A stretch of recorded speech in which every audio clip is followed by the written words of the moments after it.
मन में भजनानंद स्थिर कब होगा? फिर जब चौकस इंद्री हुई, आंख, कान, नाक, हाथ और जिह्वा, ये जो कर्मेंद्रियां हैं, तो ये सावधान रहें।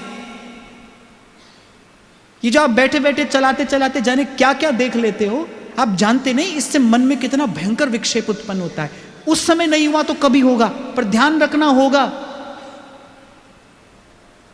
सावधान रहना और ध्यान रखना, जो आपने देखा है, जो आपने सुना है, उससे तत्काल विक्षेप भले ना हो पर कभी होगा। वो आपके भीतर गया है। आपने जो भी खा लिया है उसका परिणाम कभी ना कभी तो आता है। भोजन से केवल पेट नहीं भरता भाई। रक्त, ये अस्थि, ये मांस, ये मज्जा, ये सब भोजन से ही तो बनता है। बनते बनते बनता है। भोजन जब जाता है तो 40 दिन में भोजन का पूर्ण रूपेण पाचन होता है, जब भोजन से वस्तुतः रस बनता है, अंतिम वस्तु। तो आज जो आपने खाया है उसका प्रभाव देर तक रहेगा।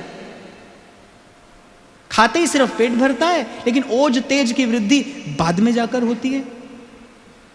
इसलिए आपको कई बार कहा जाता है, भाई आंख से भी तो आहार होता है, कान से भी तो आहार होता है। कुछ भी सुन लेते हो आप, कुछ भी देख लेते हो, और आपको लगता है कि ऐसे ही देख लिया 2 मिनट। ना ना, उससे बड़ा विक्षेप उत्पन्न होगा। अब नहीं होगा तो कभी होगा, पर होगा भाई। आप उससे बचेंगे नहीं। आप ये तो कह देते हो, इतना तो अनुभव आपको हो जाता है कि भाई कभी कभी मन भजन में नहीं लगता, कभी कभी नहीं लगता। पर भाई क्यों नहीं लगता? इतना सुनने के बाद भी क्यों नहीं लगता? इतना समझने के बाद भी क्यों नहीं लगता? कोई तो कारण होगा।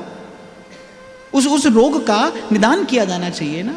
तो यहां श्री नागरीदास जी बता रहे, सहज रस ही जब मन परे।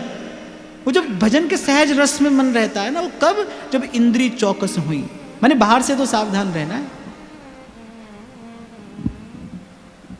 बड़ी महत्वपूर्ण बात राजा महाराजा लोग भीतर बैठकर करते थे। कोई गुप्त मंत्र ना करते थे तो पहले द्वार पर सावधान कुछ द्वारपाल खड़े किए जाते, भाई भीतर किसी को नहीं आने देना।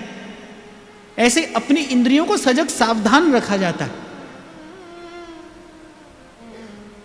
कि कहीं कहीं से विकार प्रवेश ना होने पाए। और एक और बात बड़ी विनम्रता पूर्वक मैं आपको कहूं, इतनी सावधानी होने पर भी भगवान की माया बड़ी प्रबल है। फिर भी कुछ ना कुछ तो हो जाता है। कब हूं मन इत उत चल जात, इतना होने के बाद भी हो जाएगा। और जो असावधानी पूर्वक रहे वो भजन नहीं कर सकता है भाई, वो भजन नहीं कर सकता है। पहले दिन यही मैंने आपको निवेदन किया था ना, भजन कहने में तो केवल जिह्वा हिलती है, भजन करने में धरती आसमान हिल जाता है भाई। सुगम सुगम सब कोई कहे, पर अगम भजन की घात। तो जो असावधान है वो भजन नहीं कर सकता है भाई। अब आप सोचो ये तो बड़ा कठिन है, हम क्या करें? मत करो, जाओ संसार में, गले लगाओ उस संसार को। पर मिथ्या बात नहीं कहनी चाहिए भाई। ऐसे मत प्रलाप व्यासपीठ से नहीं होना चाहिए। जो मार्ग जैसा है वो वैसा ही है। जिस रास्ते से भक्तों ने चलकर उसको पाया है, उसको ध्याया है, उसको रिझाया है, आपके मेरे लिए भी वही मार्ग है। वही मार्ग महाजनो येन गतः, जिस पर महज्जन चल के गए हैं। इन रसिकों ने जिस विधि प्रियालाल का भजन किया है, मार्ग तो भाई आपके मेरे लिए भी वही है। आप मानो न मानो। हाँ, पर मैं आपको यहाँ एक बात अवश्य कहूँ कि निराश हो जाने की बजाय अपनी सामर्थ्य से गिरते पड़ते चलने का प्रयास अवश्य करना चाहिए भाई। प्रभु संभालते हैं।